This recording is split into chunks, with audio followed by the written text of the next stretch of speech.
আমাদের চ্যানেলে আপনাদের স্বাগত। আমি খোকন আর আপনারা দেখছেন কৃষিভিত্তিক চ্যানেল আপনজন বাংলা টিভি।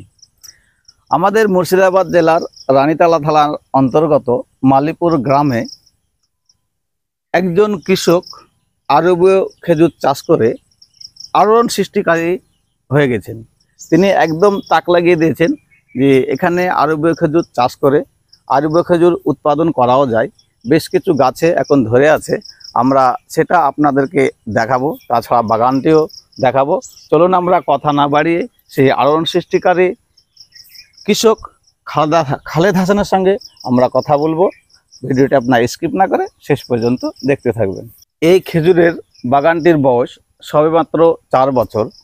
আজ থেকে 4 বছর আগে তিনি যখন প্রথম আরবীয় খেজুরের গাছ রোপণ করেন তখন আমাদের কাছে অবিশ্বাস্য ছিল এবং অনেকে ঠাট্টা তামাশা করেছেন যে অবাস্তব একটি ঘটনা, যে আমাদের এলাকাতে আরবীয় খেজুর হয়তো হবে না। বলুন, আপনি কেমন আছেন? ভালোই আছি।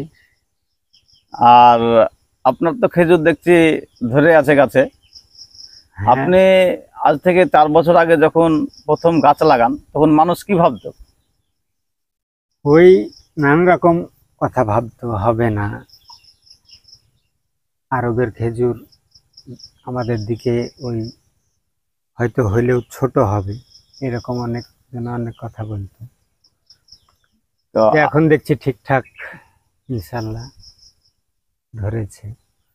আর আপনি কি এখান থেকে এখন লাভের আশা করব মনে করছেন, না কি মনে হয়েছে? এখন লাভের আশা বলতে এখনো তো পরিপূর্ণ বয়স হয়নি, হলে সেটা বোঝা যাবে। কিন্তু আপনার তো এখন গাছটা আজ বিক্রি এরকম এসব কিছু কি হচ্ছে? ওইটা আছে, কিছু গাছ বিক্রি আছে, মানে কিছু ইনকামের একটা রাস্তা আপনার হয়তো হয়ে গেছে এখন। হ্যাঁ সেটা আর হয়। মানে এখন খেজুর হয়তো বিক্রি করতে পারেননি, কিন্তু গাছ টাছ বিক্রি করছেন। আচ্ছা খালেদ ভাই, আপনি কি এই গাছের খেজুর খেয়ে দেখেছেন? হ্যাঁ আমি খেয়েছি, কিরকম টেস্ট? খুবই সুন্দর, খুবই সুন্দর টেস্ট।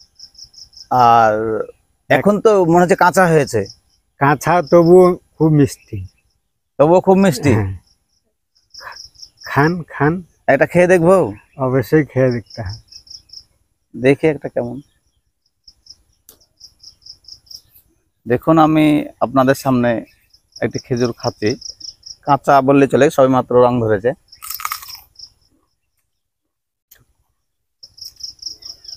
তো এখনো পরিপূর্ণ পাকেনি, তবে টেস্টে মিষ্টি লাগছে, একটু কষ্ট টাইপের আছে। হ্যাঁ, কিছুদিন পর খেতে হয়তো খুবই ভালো লাগবে। তাছাড়া আমি এর আগে এই গাছটির খেজুর খেয়েছি গত বছর, অত্যন্ত সুস্বাদু এবং দারুণ মিষ্টি। আচ্ছা খালেদ ভাই, আপনার বাগানে কতটি গাছ রয়েছে এখন? গাছ বড় গাছগুলা যেগুলা দেখছেন মোটামুটি 70 পিস আছে, আর ছোটগুলা? ছোটগুলা 100 পিসের উপর হবে। আর আপনি যে গাছ বিক্রি করছেন, তো কি কি জাতের গাছ রয়েছে আপনার কাছে বিক্রি? গাছ আজোয়া থেকে শুরু করে আপনার মেরজল, বারহি, তারপর খনিজি, মরিয়ম, সুপারি, এই কোয়ালিটিগুলো আছে।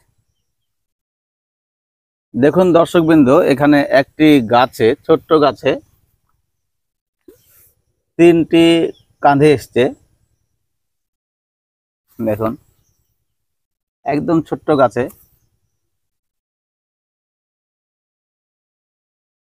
তো খালেদ ভাই, আপনার এই খেজুরের নাম কি, প্রজাতির নাম কি? খনিজি। এই গাছটির বয়স কত হলো? এই গাছটির বয়স 3 বছর। সবেমাত্র 3 বছর হলো। হ্যাঁ, এই প্রথমবার ধরেছে নাকি? হ্যাঁ এই প্রথম ধরেছি। দেখুন, অসাধারণ ভাবে কালার আসছে, একদম দারুণ, ভীষণ সুন্দর লাগছে দেখতে। অনেকেই প্রথমে হয়তো বলছিল যে খেজুরের সাইজ বড় হবে না, তো আপনাদেরকে আমি দেখাতে পাচ্ছি যে কত সুন্দর হয়েছে সাইজগুলো। খালেদ ভাই, আপনার এই গাছটিতে তো এই বছর প্রথম খেজুর ধরেছে, আপনি খেয়ে দেখেছেন কি? আমি খেয়ে দেখেছি। কিন্তু পাকা তো খাননি, না। তাহলে এরকম কাঁচা খেয়েছেন? কাঁচাই খেয়েছি। দেখুন সবেমাত্র রং এসছে। আমি এই গাছের একটা খেজুর খেয়ে দেখবো। আমি খনিজ খেজুর হয়তো খেয়েছি, কোথাও নাম জানি না, কিন্তু এটা একবারে প্রকৃত খনিজ। আমি নাম জেনে শুনে খেয়ে দেখছি। কাঁচা হয়ে আছে, কেবল রং ধরেছে। তো এটি আরো টেস্টি এবং অসাধারণ, একদম মধুর মতো মিষ্টি। দারুণ লাগলো আমাকে খেতে। হয়তো ওটার বয়স একটু কম, এটা একটু বয়স বেশি, রংটা বেশি ধরেছে। একদম সত্যি অসাধারণ, একদম দারুণ মিষ্টি, মনে হচ্ছে ঠিক মধুর মতো। বর্তমান খেজুরের অবস্থা তো আমি দর্শকদের দেখালাম। তো খালেদ ভাই, এখন কি করণীয়? এখন এই যে খেজুর আপনার ধরে আছে, এতে কি কীটনাশক, কি কি সার লাগবে মনে হচ্ছে আপনার? খেজুরে কোনো কিছু দিতে হবে না, কিন্তু গাছে দিলেই যথেষ্ট। আপনার ওই সার কিছুদিন আগে দিয়েছি আমি কিছু, আর ওই আপনার গাছের জন্য কীটনাশক দিতে হয়। তো মানে খেজুরের জন্য সেরকম কিছু না লাগলেও গাছের জন্য লাগবে? হ্যাঁ, গাছের জন্য লাগে।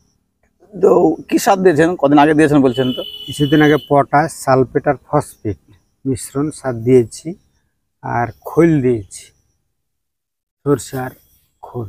তো আপনার তো এখানে দেখছি এখানে নেট বাঁধা রয়েছে। তো এই নেটটা কিসের জন্য বাঁধা রয়েছে? নেটটার কারণ আছে আপনার ওই পাখি টাখির উপদ্রব বাছা যায়, তো কাঠবিড়ালি আসে না। ও মানে পাখিতে কি কাঠবিড়ালিতে যেন না কেটে খেয়ে নিতে পারে, এরকম হ্যাঁ, হয়তো। ওইটাই। আর যে আমি দেখলাম যে আপনার এই ঢাকা ছিল ই দিয়ে, পলিথিন দিয়ে। ওটা বৃষ্টির জল পড়লে ক্ষতি হয়, সেই কারণেই ওই পলিথিন দিয়ে ঢাকতে হয়, মানে বৃষ্টির জল জানে না পড়ে। তো দর্শকবৃন্দ, আমি আর ভিডিওটি বাড়াবো না। আবারও পরবর্তীতে খেজুরের কি অবস্থা, খেজুর পাকলে আপনাদেরকে আবারও একটি ভিডিও শেয়ার করব। তো ভিডিওটি যদি ভালো লাগে তাহলে অবশ্যই আপনারা লাইক, শেয়ার, কমেন্ট করবেন। আর যদি ফেসবুক পেজ থেকে দেখেন তাহলে পেজটি ফলো করে দেবেন। আর ইউটিউব চ্যানেল থেকে দেখলে চ্যানেলটি সাবস্ক্রাইব করে বেল আইকন বাজিয়ে দেবেন। ধন্যবাদ।